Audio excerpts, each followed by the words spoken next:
Hi, this is Matt with the Intergalactic Herald. Welcome to my Star Atlas Week in Review podcast. This is podcast number 133. Any articles or mentioned can be found on my website. Look for Weekly Recap Newsletter number 181. So, quick summary of things to go over. This past week in Star Atlas, CEO Michael Wegner was interviewed by internet YouTube content creator KG. I'm not sure I'm saying that. Anyway, so go over that. There was an Atlas Brew, which was a recap of the Star Atlas summer. There was an economic forum, and they talked about some things related to HoloSim and the Zinc. And then, since it is public, I do have a couple comments that Michael Wegner, CEO, made in the Foundation Room I'd like to discuss. But before I get to that, just wanted to go over a couple of things that I'm doing within the Star Atlas ecosystem, if you're not familiar with. One, of course, is my website, intergalacticherald.com, though you may or may not have already found it that way. It's a great website resource, Star Atlas guides, including a great beginner's guide, many directories of Star Atlas content creators, builders, and tools, caps, both my weekly one and AI summaries of the community events. And then finally, I do have a email newsletter that you can sign up for, which will send you the Discord news announcements from the Star Atlas team. So again, find all that at intergalacticherald.com. Also have two other projects. One is my Star Atlas merch store at intergalacticgear.com. Not a lot of selection. It's on the to-do list to add more stuff, but there's a merch survey there, and I'd love if you want to fill that out. And then also, if you're looking for a place to hang out with other Star Atlas gamers, but not interested in joining one of the Star Atlas guilds, I am putting together a community called Intergalactic Coalition, intergalacticcoalition.com, just in its starting point. So there's just an interest survey there, get enough people interested, and I'll go ahead and build up that platform. So anyways, let's go ahead and get into the content that was produced this past week related to Star Atlas. As I mentioned, there was an interview with CEO Michael Wegner with, again, never sure how to refer to influencers, content creators, whatever, a gentleman named KG, who's been mentioned before. I be honest, first time I ever listened to him. But again, just I only have so much time, and so I'm not consuming a lot of non-Star Atlas content. So anyways, it was both an interview, but it was also a promotional thing for the HoloSim, because it was Star Atlas did get a lot of promotion from a lot of different internet YouTube content creators, influencers, people like that. Part of it was starting out kind of as a tutorial on HoloSim, and then it moved more into an interview about different things. So a couple of tidbits that I picked out. One was interesting, just watching somebody else try to get into a game. And it was mentioned by KG that there was a lot of barriers to entry for somebody who was completely new to Star Atlas. And that was weird because I didn't really realize it, but just subtle things. And I guess part of the problem, or part of the issue too, was that HoloSim, at least as it was presented, was like, oh, we got tutorials and all this, but it was like, again, even the initial ones, like the first command, he wasn't sure what to do, and I was like, okay, definitely, yeah, it's not the best. But again, it's still new and things like that, and again, I'll get into it. They did mention in the Atlas Brew that the launch of the latest season HoloSim didn't go the way they would prefer. The other thing that was mentioned, a little bit about the next version of Sage called C4, and a little bit about the new blockchain Zinc. And again, this is just my speculation. They didn't really say this, but it talked about moving resources from the current Sage game into C4, which would run on top of Zinc. And so it sure sounded like for sure there'll be a new game ID, and that literally everybody will have to transition all their assets from one to another. They did mention it'll be seamless and all that, and that totally makes sense. But it seems like now that we've gotten a few more months in, and definitely now with Zinc, that the whole idea that we're going to have to change. Yeah. And I'll get into some of the Foundation Room stuff that even makes this more obvious. And then the other thing that kind of was dropped near the end of the thing related to, as I started talking about Zinc, was that it appears that some of the dates that had already been mentioned, I guess just a couple weeks ago, appear to be already slipping, and that maybe the official release of the blockchain, as opposed to being December, is now quote unquote early 2026. It's all fine. It doesn't, in the long scheme of things, that doesn't really, but I don't know, just felt like this one might have been like already in the pipeline, but now it feels like it's still being worked on. So we'll see how it all works out. But anyways, it was great to hear more information. I do always think these interviews are great. Obviously, they're per a non-current Star Atlas audience, but we get a lot of information. And again, I think it's always good to do promotion. Can't remember which day that was, or at least I listened to it earlier in the week. And then on Wednesday was the Star Atlas Brew. It was billed as a recap on the Star Atlas summer. And so they went over a few different things. predominantly the things that I highlighted was one, that HoloSim did have the most players ever, but they admit there were too many bugs and too much kind of bad experience right out of the gate. And part of it was just too many players. So they had to update the infrastructure. So again, this is all good for building, but yeah, just didn't have that good first impression. And then they went through the rest of the Star Atlas Summer. One thing that near the end I thought was really great and makes perfect sense to come down off a big effort but we're not done yet. And so they were just again talking about the future things that are coming. Of course, no dates were given except one.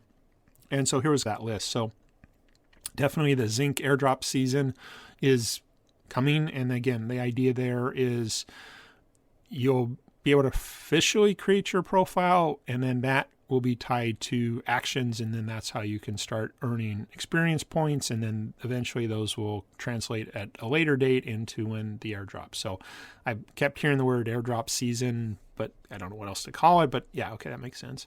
They did also mention the Zinc white paper is soon, so that's good. And again, I think that'll be a great milestone to get that out there, because if you're writing it down, hopefully it's all been worked out. They did mention UE5 is already slated for another update in October, which of course everybody joked is just next month, but yeah, just literally one more month. And then that the C4, and I always forget what PTR stands for, but I just call it the beta, is still upcoming. And then definitely talk of another HoloSim chapter, though they mentioned maybe they should delay that a little and make sure to fine-tune all the bugs or get rid of all the bugs and fine-tune the performance. So all that made sense. And again, as a list, I think this is great. We're seeing the constant thing. Zinc is, of course, a new thing that we didn't have before Star Atlas Summer, but again, and I've talked about before, it definitely feels like the right foundational thing to do. Adds all this stuff, plus the whole airdrop concept, and tying in your airdrop with playing or doing things within Star Atlas, I think is a great marketing and promotional tool for multiple months to get people excited again about Star Atlas. So all makes sense. And again, ultimately, Zinc being better for fees and performance, again, it all makes sense and totally on board with that. So then Thursday, there was and I should say, if you're interested in the Atlas Brew, Star Atlas TV has the full recording on their YouTube channel. Also, I have, as of this recording, published my AI summary of that one. And again, if you're interested in the economic forum, both Star Atlas TV has a recording, and I have my audio summary of that too. So the key highlights for me anyways from the economic forum was kind of some HoloSim data. They mentioned there were 1,400 daily active users, which is the biggest it's been both for any Star Atlas product in 2 or 3 years. So that was cool. And they mentioned they sold, as of the time of the recording, 409 battle passes, and I forget how much they cost. And I guess the number is the number and the cost is the cost, but I think to me it's more of that people are willing to pay because you pay to get better rewards or whatever. It is free to play, premium, whatever, play to earn, I don't know, whatever, all these terms. But anyways, just the fact that people are willing to put down hard cash and put it on a credit card and buy something. But to me, the biggest reveal, and again, of the whole week, this one seemed like biggest, is the economic team did discuss the Zinc point schedule. At least that's what I wrote down. It's called. Hopefully somebody will screen cap and put that out there. But it was and they weren't going to give the exact points away. And I forget the exact explanation, but it all made sense. It was just, again, late in my night. And so nice to hear things, but again, I'm sure we'll get a official announcement at some point of how you can earn Zinc experience or whatever. What was interesting was the things that, I forget they had low, I can't remember what the thing, anyways, the top was high. Sorry, I forget the rankings. Low, medium, high, very low. Yeah. So some of them like follow YouTube channel or follow on Twitter, which again are one-time things which you should do, but again, it's not going to totally add up. But what they mentioned that was the high things was doing mainnet transactions, which I'm pretty sure that means Sage transactions, because they made a distinction that HoloSim is free to play, so it's going to have a lower effect on your points. And the lockers, both the Atlas and the Polis locker, and wasn't exactly sure, but it felt like it doesn't matter if you're already locked, it'll still work. So again, details to come, I'm sure. But anyways, those did make sense on things. And later on, I realized that, you want to use this point things to steer people to where you want. So you don't want to steer everybody to HoloSim because it's free. You want to steer it to where And I think one other one that I didn't write down was marketplace transactions in USDC. So again, that makes a lot of sense. The only thing they did mention that they're not going to do is the faction fleet, which makes perfect sense, but also faction claims. And I was like, okay, I guess. So they're not emphasizing faction claims as much. It makes sense. The ultimate goal, they said, and I think this makes a ton of sense, is they want to reward interactions. And it won't necessarily be like volume of things, though I'm sure that's part of it. If you lock more tokens in the lockers, you should get more points. Yeah, that makes sense. The other thing they did mention is that, and one of the reasons they probably never reveal all the details, is they do want to make adjustments as this schedule or season or whatever this thing. And actually that kind of made a lot of sense. Why wouldn't you just have it? I was like, people can game it. But then I was realizing, you want to kind of, this is my speculation, you want everybody to feel like they got something. And so if it turns out you get a little, and maybe go back to the Golden Carnivals as a perfect example, if you didn't put a lot of tickets in, your chances of winning were really low and stop wanting to do it. So, if they're adjusting and making sure that things are, I'm not going to say fair, but just you do something, you should get something. And that kind of feels right. So anyways, great economic forum. Glad they were able or decided to release some more information. And again, I think this is a great strategy that at least the last few months Stardust Summer was great, don't get me wrong, but just the ongoingness of the Atlas Brews and the economic forums where they are sharing, but also bringing some new stuff to light. So I think that's all really great. Normally I would move right into my next two segments, State of Star Atlas and how I'm playing, but maybe I'll make this a new segment. The Foundation Room. So for people who are not familiar, the Foundation Room is a special channel in the Discord. Used to be private. You have to admit certain criteria to get in there. And then they decided to release it or make it open in read-only mode, but you can't post to ask the team questions. So since it's public, you can talk about it. There is still a Foundation chat, and that's not public, so nothing can be shared there unless authorized by the team members. But the Foundation Room, to the best of my understanding, is a free game. I would share more, but there really hasn't been things that caught my attention. And if you've listened to my podcast before, I'll be first to admit, everything I'm talking about is things that are interesting to me. This is not meant to be an exhaustive summary. Again, if you want to listen to the Atlas Brews or any of those, Star Wars TV records them, you're welcome to read it yourself. So this is stuff that's interesting to me that I thought I would share. So there were some things this week, I don't know why, just caught my attention in the Foundation Room, and so I did some screen caps. So what I'm going to do a little different here is just read them or summarize or whatever I feel like, and then I'll give you my thoughts on it. So it's combining both, what's happened this last week with what I'm thinking. So anyways, but what I won't be doing is reading the full original question. And partly, not that it's private because anybody could have read it, I didn't screen cap those, so I don't have the actual question. So again, I haven't really thought about doing this before, but in hindsight, I'm like, I should have probably got that. So first question, and these are all responses by CEO Michael Wagner. Definitely, he's the CEO, but he's also the known leaker who, controls all this stuff. First one, again, I screen capped this a few days ago, so now I'm trying to remember what was cool about it. Okay.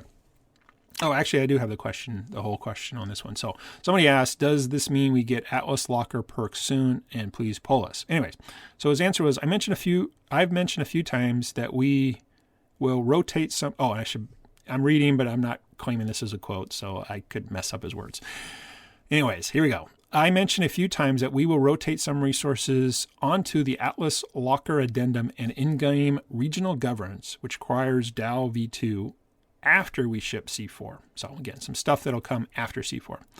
But here's the thing that really caught my attention. I think C4 will have a long lifespan, possibly indefinitely. Probably a few more features and continue a balance, but C4 is essentially the complete 4X game loop. But I wouldn't anticipate any major overhauls after it's out. Never say never, but it will be a real solid foundation for years to come. Okay, so let's parse a little of this. Again, the Atlas Locker and addendums, that's all pertinent, but I really want to talk about C4 and what this means. So, long lifespan, possibly indefinitely. Indefinite, there's no indefinite. Few more features, continuous balance, but C4 is essentially the complete 4X game loop. Okay, so here's the problem. I don't know what 4X means, really. I know what RTS means, but I've never played 4X games before. I know they exist, and I've always thought of them as turn-based, which this isn't, again. But he definitely talks about No major overhauls after that. Never say never, but a really foundation for years to come. So that, I think, is really intriguing. And in fact, it makes me feel a little bit better because we've had information about C4 for the whole year now, because I think they announced it in December. And a little bit kind of surprised we didn't get the public PTR thingy after the start of summer, because it made sense. But we did get the Sage editor, which again, I think just again shows the depth of what's in there. When it was first announced in C4 with all the materials and all the ship components and the 4 things, I'm sure I've mentioned in the past, it just feels like they're biting off more than they can chew. And when are they going to release it? Just pick one of those things and bring it. But now I think it's becoming clearer and clearer that the goal with C4 was to produce the game. And or maybe not the game, maybe the economy. I'm not sure I like that term here. The economy and the game. I don't know. But there is so many things in C4, from the combat to the council rake to the claim stakes to the crafting habs, that seems to be just a massive update from where we are currently with Sage, which again feels just more like basic supply chain with a few materials.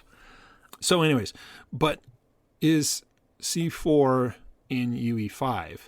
No, it sounds like this is the browser, though again, we have the foundation, fleet command. So anyways, and he does only say complete 4x game loop. So gameplay loop. So again, it could just be the logic of the game, not all the things that go on top of the logic. So again, I found that really intriguing, and also makes that if some of this stuff slips, not to mention that C4 has to run on Zinc, and now you've added that as a prerequisite or dependency. Anyways, but the fact that they're talking about solid foundation for years to come, yeah, makes sense, and it's very complex, and so we got it. So then, again, sometime later in the week, another one came out. Oh, okay, so again, I do actually have this question. It says, is Sage C4 going to have the UI interface of Sage, Holocim, a mix of both, or something entirely new? So Michael Wegner says, kind of top secret leak right here, but everything is converging on the UE/FC space UI. Okay, so Unreal Engine, Fleet Command, user interface. So the question was about C4. Oh, I'm sorry. So a lot of people gave icons for that. But then he said, it's partially because of the partnership and license we secured from Coherent. Can replicate almost all of our Sage web code for UE for FC and use the same components across all games. So let's try to parse this out. So Sage C4 is web-based right now, and Holocim is completely not related to that, though it does have a different user. I guess they did ask about user interface. But both Sage and Holocim are browser-based. We know that Fleet Command is UE5 based, and they have said they want to move everything to Fleet Command, i.e. UE5. So I don't know who Coherent is, and I don't understand. They obviously haven't shared about the partnership or the license, so be it. But if they can replicate the web code into UE5, they'll use the same components all game. So I guess this kind of just reconfirms that everything is moving to UE5, the engine, with Fleet Command, which was always supposed to be equivalent to Sage. Read whatever you want into that, but that made sense. So then, again, I don't have dates or times, just this past week. Somebody asked, will Holocim move to UE5 same time as C4? And then I didn't keep the rest of the question. So the answer was, that's roughly the go. Fleet Command launches with C4 parity and an option to switch to the Holocim version in-game. Okay, so switch to Holocim version. Does that mean it's not on the web?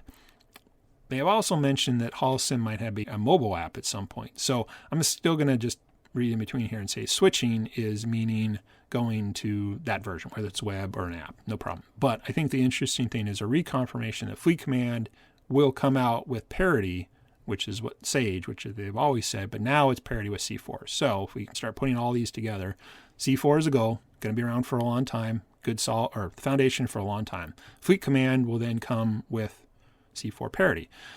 And then lastly, and this is actually, now that I think these through, these all actually relate. Maybe that's why I found them good. Anyways, somebody has started with one extra concern: browser-based gameplay, even though not fully optimized, is very low on hardware. And again, I didn't keep the rest of the question. But the answer from Michael Wagner was, we aren't talking about shutting down... try that again. We aren't talking about shutting down Sage in browser. That will likely continue on in perpetuity. Okay, so now let's put all this together.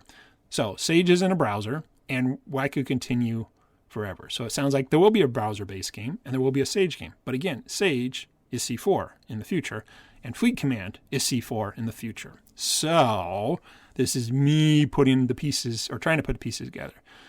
The core gameplay, which again, quote, we'll have for many years, is C4. So again, combat, council rank, crafting habs, claim stakes. Moving beyond what we have now, which is, including mining, crafting, scanning. So all those things are in C4. Just they're added to. Tons of materials, tons of buildings on claim stakes and recipes and a whole bunch of stuff. So that's the core gameplay functionality. Then the interface to that will be browser-based. Call it Sage, call it whatever, but a browser-based, and UE5 with Fleet Command-based. So those are the two interfaces going forward. And it all makes sense. And again, I think this is one of those things. Star Atlas as a product team has been burned in the past by giving out too much information. Iran could say there's on both sides of that, with that they could only say when things are really done, but they've changed. Again, Sage Labs was just a testing platform. It came out, things like that. That I think now we finally have the core gameplay functions, i.e. what's called C4. And then on top of it will be built the other things. And where I go with other things is like, how does gunplay have a place, right? Again, they're emphasizing that right now, but it looks like just any other shooter, which it is. But eventually it'll be a mission to, I don't know, get a resource, fill a mission. Doesn't really matter what it is, but it has a gunplay thing. So you take your spaceship down to a planet, get off, go to a gunplay. Yeah, makes perfect sense. Racing, okay, that feels more static, but I guess so does gunplay. But again, you may land on a planet, get on your racer, and go on a mission. Again, all makes sense. And again, people have talked for years now. They're building all these components, and eventually they all link together. But it really now feels like we have a, maybe not clear, but at least it makes sense. That gameplay is the logic that's on the blockchain, which is really now the logic that's on Zinc. And then because it is a persistent global metaverse, cybernation, whatever you want to do it, there are all these games, all these interfaces to do it. There'll be a browser-based interface. Again, functionality in it, what we have now, or what we'll have in C4. Then it'll be a UE5, which will have the same functionality in Fleet Span, but then you can go someplace else, and now we see all the UE5 stuff that can't exist in the browser. For example, navigating between planets in your spaceship, the Galileo project. Yeah, why would you ever do that in the browser? It doesn't make any sense. So again, whether it's Fleet Command or the browser, that's where you do all your economic parts. You move your stuff around. Now, again, I guess theoretically you can move the same stuff in UE5 someday, but in the short term, yeah, you're just going to move your fleet around or whatever. Maybe sometimes in UE5 you get into your fleet and it moves around. Who knows? But again, if the interface is there. Oh, I guess I should back up. Sorry. That's still the Fleet Command, which is just a UE5 version of the Sage web browser. So this isn't getting into your ship, because in Fleet Command you don't get into your ship either. You just move your fleet, commander level, tactical level, whatever, strategy level. But then at some point you get into your ship, you have your crew, you might go racing, you might go gunplay, you might go explore another planet, you might do missions, all that stuff. Then again, that could still be visible in the Fleet Command / browser, that mobile app, if it ever comes. Yeah, those could all be visible, but you wouldn't be interacting in it. You'd be using the UE5 engine. So I think, again, if nothing else, these things that were mentioned aren't leaks in the sense, maybe, again, this partnership, but that sounds like coding benefits. Again, I didn't look up who Coherent is, but yeah, it just feels like we've known all this, but to put it all together within 1 week with a few of these replies in the Foundation Room was like, oh yeah, this is how the whole thing's going to work. But I think the real big takeaway was that C4 is the next thing, and it could be the thing for a long time. And I think going forward, if that is a foundational element that exists in a browser and then exists in Fleet Command and UE5, and it gives time for the UE5 other aspects, the current shooter / racing, eventually exploration and other things, yeah, I mean, I think we're finally seeing how the pieces connect together, and that's really, I think, the takeaway. Again, that was one of the benefits of Star Atlas, and having the Foundation Room is people can ask the team, and the team can choose to respond, but when they do, it's, again, hey, now we know more. So the access to the development team and the senior employees, and in this case, co-founder, CEO, I think really does, put some of these pieces together. So anyways, so just wanted to share that. So let's go through my last two sections. So State of Star Atlas, a little shorter than normal because I talked a lot about where I'm thinking things are. It was really nice at the Atlas Brew to get the reminder of where things are in the pipeline. So I think that really is a short term, what's coming out next. Let's call it the rest of the year. I think a little bit, of course, has changed with Zinc, but again, there's still plenty of things moving. I think they even teased maybe the core graphic novel might be coming back or something like that. So it feels like, again, if nothing else, that this year is a very regular cadence of things coming up. Also glad to hear they've been working on fixing the Holosim issues. It is unfortunate that I think, again, victim of your own success, great marketing, got a lot of people into it, and then basically needed better infrastructure. Yeah, but that's life, building the public, as I've mentioned many times in the past. This is just what happens. And finally, I think it was really great to get more information on Zinc, the prioritization of what gets more rewards, points, whatever you want to call it. That all kind of makes sense. I think it drives into the parts of the product with the financial incentive to buy in to it, to do the experiences, and not just keep people on something free like Holosim, but nevertheless reward people who are playing that. So I think that all works out really good. Final segment, just my journey playing Star Atlas. So I've been predominantly playing in Sage, partly because of lack of time, partly because I'm sure I'm not that good in the shooter game. But again, there hasn't been really, up until this point, a reason to play it at any consistency. Hope to have done it last weekend on Labor Day. It just didn't work out. So keep it on my, someday I'll try to fire it up and play around there. Did finish mining. So my goal is in the Sage game to craft or redeem a Mamba X. So been working through all the resources there. I did finish mining all the Luminite. I had stopped my transport fleet, moving it back. Moved that miner, my Armstrong, can't remember its name, but anyways, the miner ship. And now it's mining Silica, which is also at the same star base, so I didn't have to move anything out. Fortunately, it's a very relatively smaller amount. I think it's 2 million something as opposed to the Luminite, which is 8 million. But I have to admit, I partially stopped my transport back and forth. One, I was just struggling, and it was just amount of time in the last couple of weeks with a bunch of personal business things going on. I got to remember to refill that, where the miner just needs some food and